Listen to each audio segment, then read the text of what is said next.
بسم اللہ الرحمن الرحیم۔ میں محترم اعظم کیانی صاحب کا بھی بے حد شکر گزار ہوں۔ پچھلے برس بھی انہوں نے مجھے بلایا اور میں نے آپ کے سامنے حاضر ہونے کی حامی بھی بھر لی، لیکن جیسا کہ انہوں نے بتایا کہ کبھی کبھی جو موبائل کے سگنل بند کر دیے جاتے ہیں تو اس کی وجہ سے رابطے کا فقدان رہا اور میں پچھلے برس نہیں آ سکا، اور اب اس وقت مجھے اس بات کا صدمہ بھی ہے، افسوس بھی ہے کہ میں پچھلے برس ہی کیوں نہیں آ گیا۔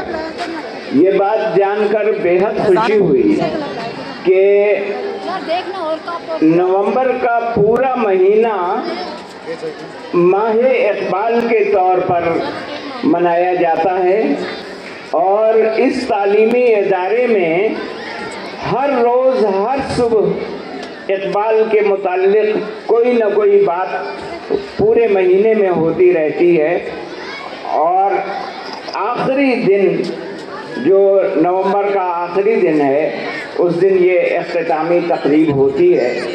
تو یہ جو ان کا طرز عمل ہے یہ محض تعلیم اور تربیت تک محدود نہیں ہے، اس سے آگے بڑھ کر یہ شخصیت کی تعمیر کا عمل ہے۔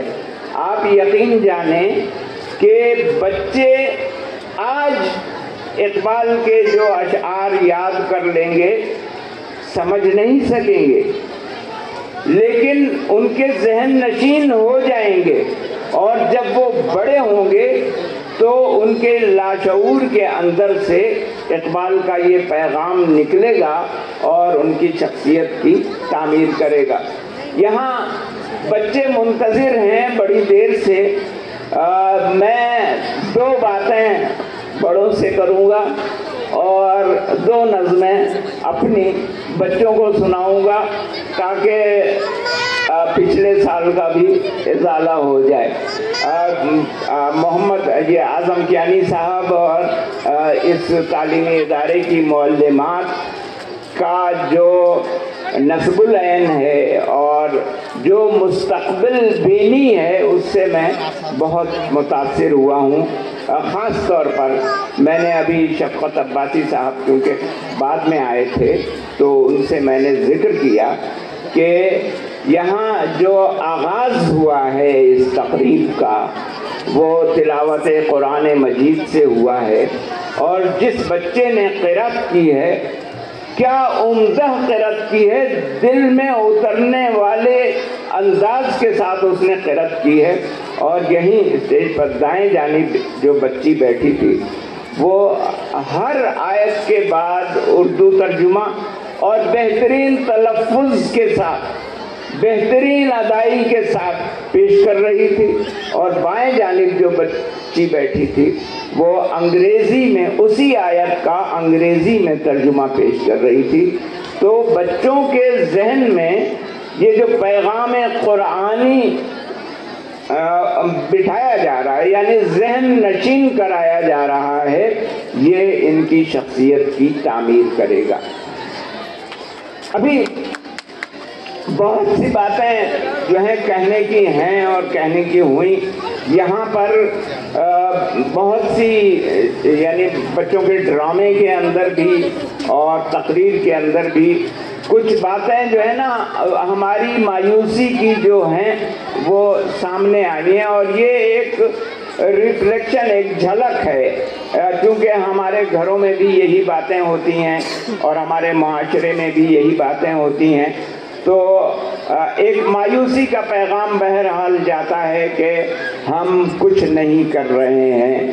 امت مسلمہ کے متعلق کہا جاتا ہے کہ اگر یہ سارے لوگ مل کر صرف تھوکیں تو اسرائیل تھوک میں ڈوب جائے گا، مگر ہاتھ پر ہاتھ دھرے بیٹھے ہیں، کچھ نہیں کر رہے ہیں۔ ہم جوہری طاقت ہیں، جوہری ہتھیار ہمارے پاس ہیں، اور ہم کہتے ہیں کہ دشمن ہماری طرف ٹیڑھی نگاہ سے دیکھ نہیں سکتا، لیکن ابھی جیسے بچی نے معذرت کی ان شیر خوار شہیدوں سے کہ اللہ کے پاس جا کر ہماری شکایت نہ کرنا۔ تو سوچئے تو صحیح کہ ہم مسلح کھڑے ہیں لیکن ان بچوں کے لیے کچھ نہیں کر رہے ہیں۔ تو یہ ساری باتیں بہرحال ایک مایوسی کا پیغام تو دیتی ہیں، لیکن میں مایوس نہیں ہوں۔ ان بچوں کا جو جذبہ دیکھا ہے اور جس انداز سے انہوں نے یہاں پر اپنے خیالات اور اپنے معاشرے کے افکار پیش کیے ہیں، یہ ہماری مایوسی کو دور کرنے کے لیے کافی ہے۔ آپ ان کے اوپر توجہ دیجیے۔ یہ تو پہلی بات تھی کہ ہم مایوسی کی جو جھلک پا رہے ہیں وہ صرف اس وجہ سے پا رہے ہیں کہ ہم اپنی باتیں جو بچوں تک جو پہنچاتے ہیں وہ ان کے یعنی طرز عمل سے اور ان کے لب و لہجے سے، ان کی زبان سے، ان کی گفتار سے سامنے آتی ہیں۔ دوسری بات جو بڑوں سے کرنے کی ہے وہ یہ ہے کہ ہم اکثر اپنے بچوں کی شکایت کرتے رہتے ہیں کہ مثال کے طور پر کہ بچے پڑھتے نہیں ہیں، موبائل دیکھتے رہتے ہیں، یا یہ کہ بچے اس قسم کا طرز عمل اختیار کرتے ہیں، اس قسم کا طرز عمل اختیار کرتے ہیں، یہ آپ سب خود جانتے ہیں۔ اور یہاں پر میرا خیال یہ ہے کہ والدین میں والد حضرات کم آئے ہیں اور والدائیں زیادہ آئی ہیں، تو زیادہ شکایت تو انہی کو ہوتی ہے۔ تو میں جو بات کہتا ہوں وہ یہ کہتا ہوں کہ آپ اپنے بچے سے جو توقع کرتے ہیں وہ کام آپ خود کیجئے۔ ہر بچے کے اندر ایک طوطا اور ایک بندر چھپا ہوتا ہے۔ طوطا آپ کے کہے کی نقل کرتا ہے اور بندر آپ کے کیے کی نقل کرتا ہے۔ اب جب ہم بچوں سے شکایت کرتے ہیں کہ یہ ہر وقت موبائل میں لگے رہتے ہیں تو ذرا دیکھیے کہ ہم خود کیا کرتے ہیں۔ بچہ جو ہمیں کرتے ہوئے دیکھے گا وہ خود بھی کرے گا۔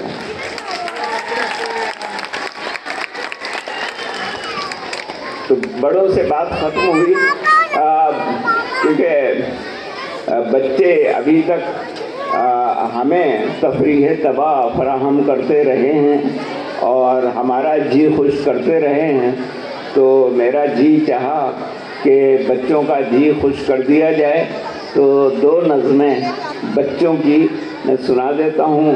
ایک تو سب کے لیے ہے اور ایک بچیوں کی نظم ہے۔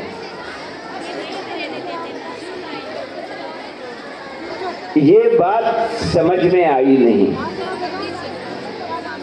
یہ بات سمجھ میں آئی نہیں، امی نے مجھے سمجھائی نہیں، میں کیسے میٹھی بات کروں جب میٹھی چیزی کھائی نہیں۔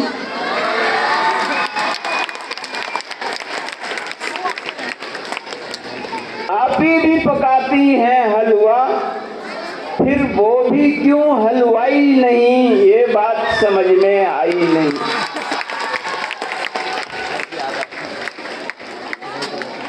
کیوں لمبے بال ہیں بھالو کے، کیوں اس کی ٹینڈ کرائی نہیں، کیا وہ بھی گندا بچہ ہے یا اس کے ابو بھائی نہیں، یہ اس کا ہیئر اسٹائل ہے یا جنگل میں کوئی نائی نہیں، یہ بات سمجھ میں آئی نہیں۔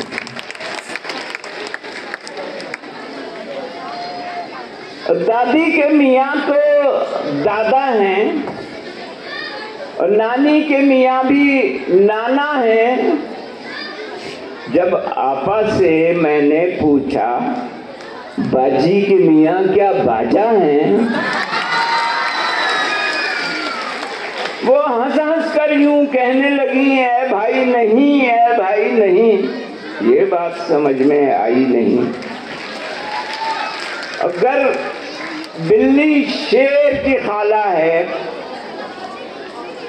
اگر بلی شیر کی خالہ ہے تو ہم نے اسے کیوں پالا ہے؟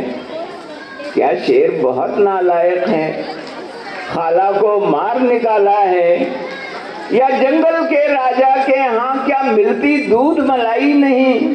یہ بات سمجھ میں آئی نہیں۔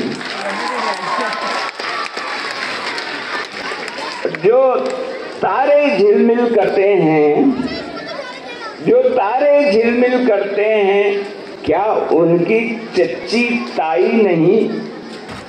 ہوگا کوئی رشتہ سورج سے، یہ بات کبھی بتلائی نہیں۔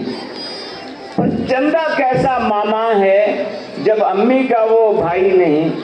یہ بات سمجھ میں آئی نہیں۔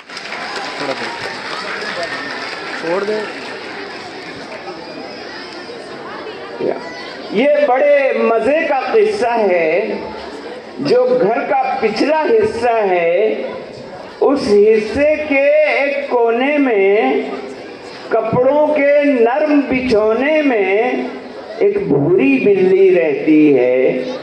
بلی سے شمامہ کہتی ہے، اے مانو میری بات سنو، پر سوچ سمجھ کے ساتھ سنو۔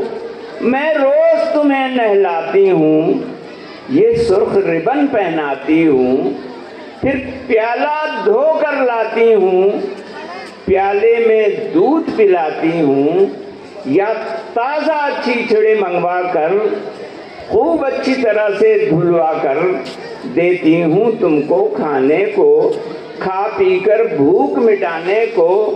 ہر روز تمہیں سمجھاتی ہوں، یہ 100 بار بتاتی ہوں، مت گندی چیزیں کھاؤ تم، مت خود کو روگ لگاؤ تم۔ پر کیا تم عقل کی کچی ہو؟ نہ، تم تو اچھی بچی ہو۔ پھر چوہے تم کیوں کھاتی ہو؟ کیوں منہ کو خون لگاتی ہو؟ سب چوہے گندے ہوتے ہیں، گندی نالی میں سوتے ہیں، تم پیروں بیٹھی تکتی ہو، چوہوں کی تاک میں رہتی ہو۔ کب چوہا کوئی آئے گا، کچھ چپ کے کھائے گا، تم کود کے آن دبوچو گی، پھر اس کی گردن نوچو گی، پھر ہبڑ ہبڑ کھا جاؤ گی، یوں اپنی ہرس مٹاؤ گی۔ بیکار ہے تم کو سمجھانا، کچھ ڈھنگ سلیقہ سکھلانا۔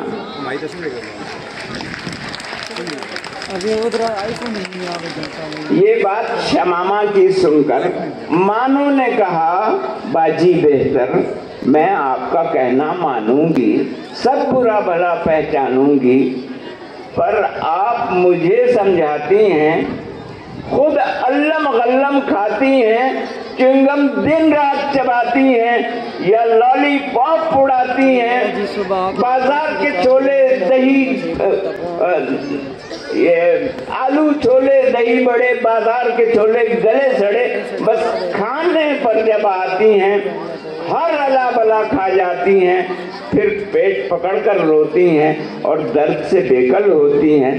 تب کڑوی گولی ملتی ہے، انجیکشن سوئی لگتی ہے، اب اور بھلا کیا بتلاؤں، بس میاؤں میاؤں میاؤں۔